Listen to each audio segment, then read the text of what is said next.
ಸಚಿವ ನಾಗೇಂದ್ರ ರಾಜೀನಾಮೆಗೆ ಆಗ್ರಹಿಸಿ ಬಿಜೆಪಿ ಇವತ್ತು ರಣಕಹಳೆಯನ್ನೇ ಮೊಳಗಿಸಲಿದೆ. ರಾಜೀನಾಮೆಗೆ ಆಗ್ರಹಿಸಿ ಇವತ್ತು ಮತ್ತೊಂದು ಹಂಗಾಮ ಸೃಷ್ಟಿಯಾಗ್ತಾ ಇದ್ದು ಶಕ್ತಿ ಸೌಧ ಸಾಕ್ಷಿಯಾಗ್ತಾ ಇದೆ. ಇಂದು ವಿಧಾನಸೌಧಕ್ಕೆ ಮುತ್ತಿಗೆ ಹಾಕಲಿದೆ ಕೇಸರಿ ಪಡೆ.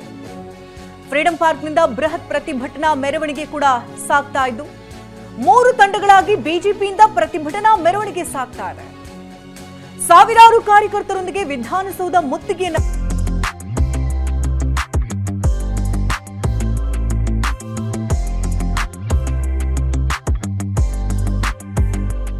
ಹಾಕಲಾಗ್ತಾ ಇದ್ದು ನಾಗೇಂದ್ರ ರಾಜೀನಾಮೆಗೆ ಬಿಜೆಪಿ ನಿರ್ಣಾಯಕ ಹೋರಾಟಕ್ಕೂ ಕೂಡ ಮುಂದಾಗ್ತಾ ಇದೆ. ಇಂದು ಫ್ರೀಡಂ ಪಾರ್ಕ್ ಸುತ್ತಮುತ್ತ ಟ್ರಾಫಿಕ್ ಜಾಮ್ ಆಗುವಂತ ಸಮಸ್ಯೆ ಕೂಡ ಹೆಚ್ಚಾಗಬಹುದು. ಇವತ್ತು ಸಚಿವ ಬಿ ನಾಗೇಂದ್ರ ರಾಜೀನಾಮೆಗೆ ಬಿಜೆಪಿ ರಣಕಹಳೆಯನ್ನ ಮೊಳಗಿಸಲಿದ್ದು ಇಂದು ಮತ್ತೊಂದು ಹಂಗಾಮಕ್ಕೂ ಕೂಡ ಶಕ್ತಿ ಸೌಧ ಸಾಕ್ಷಿಯಾಗ್ತಾ ಇದೆ. ಬಿಜೆಪಿಗರಿಗಾಗಲೇ ಪಟ್ಟು ಹಿಡಿದುಕೊಳ್ತಿದ್ದಾರೆ. ನಾಗೇಂದ್ರ ರಾಜೀನಾಮೆ ನೀಡಲೇಬೇಕು ಅಂತ ಕೆಲವು ಕಾಂಗ್ರೆಸ್ಸಿಗರು ಅವರನ್ನು ಸಮರ್ಥನೆ ಮಾಡಿಕೊಳ್ಳುವಂತಹ ಪ್ರಯತ್ನಕ್ಕೂ ಕೂಡ ಮುಂದಾಗ್ತಿದ್ದಾರೆ. ಆರ್ ಅಶೋಕ್ ಹಾಗೂ ವಿಜೇಂದ್ರ ನೇತೃತ್ವದಲ್ಲಿ ಇವತ್ತು ಪ್ರತಿಭಟನೆ ಆಗ್ತಾ ಇದ್ದು ಫ್ರೀಡಂ ಪಾರ್ಕ್ನಿಂದ ಮೆರವಣಿಗೆ ಹೊರಟು ವಿಧಾನಸೌಧಕ್ಕೆ ಮುತ್ತಿಗೆಯನ್ನು ಹಾಕಲಿದ್ದಾರೆ. ಬೃಹತ್ ಪ್ರತಿಭಟನಾ ಮೆರವಣಿಗೆ ಇವತ್ತು ಸಾಗ್ತಾ ಇದ್ದು 3 ತಂಡಗಳಾಗಿ ಬಿಜೆಪಿಯಿಂದ ಪ್ರತಿಭಟನಾ ಮೆರವಣಿಗೆ ಸಾಗುತ್ತೆ. ಇದೇ ಮೆರವಣಿಗೆಯಲ್ಲಿ ಸಾವಿರಾರು ಕಾರ್ಯಕರ್ತರು ಭಾಗಿಯಾಗ್ತಾ ಇದ್ದು ವಿಧಾನಸೌಧ ಮುತ್ತಿಗೆಗೆ ಕೂಡ ಪ್ಲಾನ್ ಹಾಕೊಂಡಿದ್ದಾರೆ. ಮೊನ್ನೆ ಅಷ್ಟೇ ಕಪ್ಪು ಪಟ್ಟಿ ಪ್ರದರ್ಶನ ಆಯಿತು.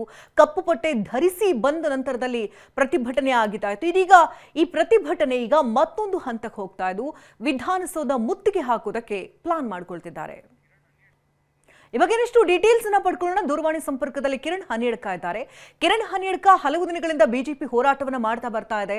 ನಾಗೇಂದ್ರ ರಾಜೀನಾಮೆ ಕೊಡ್ಲೇಬೇಕು ಅಂತ ಹೇಳ್ತಿದೆ. ಆದ್ರೆ ಕೆಲವು ಕಾಂಗ್ರೆಸ್ಸಿಗರು ಅವ್ರನ್ನ ಸಪೋರ್ಟ್ ಮಾಡುವಂತ ನಿಟ್ಟಿನಲ್ಲಿ ಸಮರ್ಥನೆ ಕೂಡ ಮಾಡ್ಕೊಳ್ತಿದ್ದಾರೆ.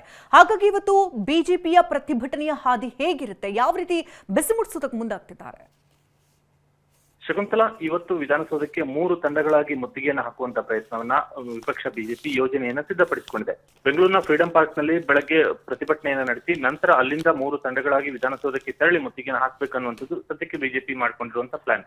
ಆದ್ರೆ ಪೊಲೀಸ್ ಇಲಾಖೆ ಈ ಸಂಬಂಧವಾಗಿ ಸೂಕ್ತವಾದಂತಹ ಭದ್ರತಾ ವ್ಯವಸ್ಥೆಯನ್ನು ಮಾಡಿಕೊಂಡಿರುವಂತಹ ಕಾರಣಕ್ಕಾಗಿ ಮತ್ತು ವಿಧಾನಸೌಧದ ಸುತ್ತಮುತ್ತ 144 ಸೆಕ್ಷನ್ ಕೂಡ ಅಧಿವೇಶನದ ಹಿನ್ನೆಲೆಯಲ್ಲಿ ಜಾರಿಯಲ್ಲಿರುವಂತಹ ಹಿನ್ನೆಲೆಯಲ್ಲಿ ಎಷ್ಟರ ಮಟ್ಟಿಗೆ ಇಲ್ಲಿ ವಿಪಕ್ಷ ಬಿಜೆಪಿಯವರಿಗೆ ಮುತ್ತಿಗೆ ಹಾಕುವಂತ ಪ್ರಯತ್ನಕ್ಕೆ ಯಶಸ್ವಿ ಆಗುತ್ತೆ ಅನ್ನುವಂಥದ್ದು ಮತ್ತು ಅದಕ್ಕೆ ಅವಕಾಶ ಸಿಗುತ್ತೆ ಅನ್ನುವಂಥದ್ದು ಕೂಡ ನೋಡ್ಬೇಕಾಗಿದೆ. ಯಾಕಂದ್ರೆ ಬೆಂಗಳೂರಿನಲ್ಲಿ ಫ್ರೀಡಂ ಪಾರ್ಕ್ ನ ಹೊರತುಪಡಿಸಿ ಉಳಿದೆಲ್ಲಲ್ಲೂ ಕೂಡ ಗುಂಪಾಗಿ ಸಾಗೋದಕ್ಕೆ, ಮೆರವಣಿಗೆ ರೂಪದಲ್ಲಿ ಸಾಗೋದಕ್ಕೆ ಅವಕಾಶವಿಲ್ಲ. ಹೀಗಾಗಿ ವಿಧಾನಸೌಧ ಮುತ್ತಿಗೆಯನ್ನು ಹಾಕುವಂತ ಬಿಜೆಪಿ ಪ್ರಯತ್ನಕ್ಕೆ ಪೊಲೀಸ್ ಇಲಾಖೆ ಅನುಮತಿಯನ್ನು ಕೊಡುವಂತ ಅಥವಾ ಅವಕಾಶವನ್ನು ಕೊಡುವಂತ ಸಾಧ್ಯತೆಗಳು ಬಹಳ ಕಡಿಮೆ ಇದೆ.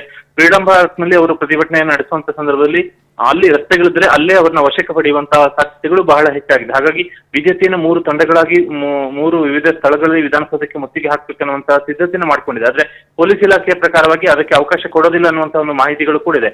ಫ್ರೀಡಂ ಪಾರ್ಕ್ ನಲ್ಲಿ ಪ್ರತಿಭಟನೆಯನ್ನು ಮುಗಿಸಿ ಅವರು ಮುತ್ತಿಗೆ ಹಾಕುವಂತಹ ನಿಟ್ಟಿನಲ್ಲಿ ವಿಧಾನಸೌಧ ಹೊರಡುವ ಸಂದರ್ಭದಲ್ಲಿ ಅವರನ್ನ ವಶಕ್ಕೆ ಪಡೆಯುವಂತಹ ಸಾಧ್ಯತೆಗಳು ಬಹಳ ಹೆಚ್ಚಾಗಿದೆ. ಆದ್ರೂ ಕೂಡ ಬಿಜೆಪಿ ತನ್ನ ಪ್ರಯತ್ನವನ್ನ ಯೋಜನೆಯನ್ನ ಸಿದ್ಧಪಡಿಸಿಕೊಂಡಿದೆ.